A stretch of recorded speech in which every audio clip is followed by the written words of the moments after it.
আসসালামু আলাইকুম। আশা করি সবাই অনেক ভালো আছেন। আবারও চলে আসলাম আপনাদের মাঝে নতুন একটি ভিডিও নিয়ে।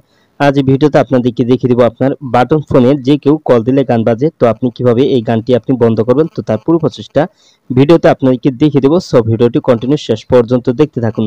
তো আপনার বাটন ফোনে যে কেউ কল দিলে গান বাজে, তো এর জন্য প্রতি মাসে আপনার 30 থেকে 32 টাকা চার্জ কাটে। তো আপনি চাচ্ছেন এই সার্ভিসটা বন্ধ করে দেবেন। তো এটি আপনি কিভাবে আপনার এয়ারটেল সিমে আপনি এই সার্ভিসটি বন্ধ করে দিবেন, তো কল দিলে গান বাজে, তো সেটা দেখিয়ে দিচ্ছি। তো এর জন্য আপনার মোবাইলে থাকা ডায়াল প্যাডে চলে যাবেন। তো আপনার বাটন ফোনের ডায়াল প্যাডে আসার পর আপনার বাটন ফোনের ডায়াল প্যাড থেকে এখানে *121# *121#, তো এই কোডটি আপনার বাটন ফোনে আপনি উঠাবেন, তারপর এয়ারটেল সিম থেকে ডায়াল করে দিবেন। তো তারপর এখানে আপনি 6 নম্বরে দেখতে পারবেন SMS কলার টিন। তো এখানে আপনি 6 উঠিয়ে দিয়ে সেন্ডে টাচ করে দিয়ে এটা আপনি রিপ্লে করে দিবেন।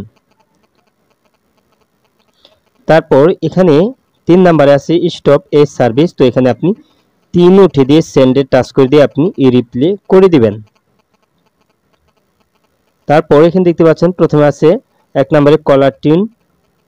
তো এখানে আপনি 1 উঠিয়ে দিয়ে সেন্ডে টাচ করে দিয়ে আপনি রিপ্লে করে দিবেন। তো তারপর এখানে দেখতে পাচ্ছেন 1 নম্বরে আছে কলার টিউন, তারপর 2 আছে মাই টিউন। তো আপনি এখানে কলার টিউন বন্ধ করার জন্য 1, মাই টিউন বন্ধ করার জন্য 2। তো এখানে আমি এখন কলার টিউন বন্ধ করার জন্য 1 উঠিয়ে দিয়ে সেন্ডে টাচ করে দিয়ে রিপ্লে করে দিলাম। তো আপনি কলার টিউন বন্ধ করার জন্য 1 উঠিয়ে দিয়ে সেন্ডে টাচ করে দিয়ে রিপ্লে করে দিলে কিন্তু আপনার এই কলার টিউন সার্ভিসটা কিন্তু বন্ধ হয়ে যাবে। তো আপনার ফোনে যে কেউ কল দিলে কিন্তু আর গান বাজবে না, আর এর জন্য কিন্তু টাকাও কাটবে না। তো সার্ভিসটা কিন্তু এভাবে আপনি আপনার বাটন ফোনে কিন্তু বন্ধ করে দিতে পারবেন। আজ এই ছিল ভিডিওটি শেষ পর্যন্ত দেখার জন্য আপনাকে অসংখ্য ধন্যবাদ। ভিডিওটিতে অবশ্যই লাইক দিবেন, আর কিছু জানার থাকলে কমেন্টে জানিয়ে দিবেন। আর আপনি আমার এই চ্যানেলে নতুন ভিজিট করে থাকলে এরকম ইন্টারেস্টিং ভিডিও পেতে ওপেন টেক ভিডিও ইউটিউব চ্যানেলটি সাবস্ক্রাইব করে পাশের বেল আইকনটি অন করে দিবেন সবার আগে নতুন ভিডিওর নোটিফিকেশন পাওয়ার জন্য। পরবর্তী ভিডিওতে আবারও দেখা হবে। ভালো থাকুন। আল্লাহ হাফেজ।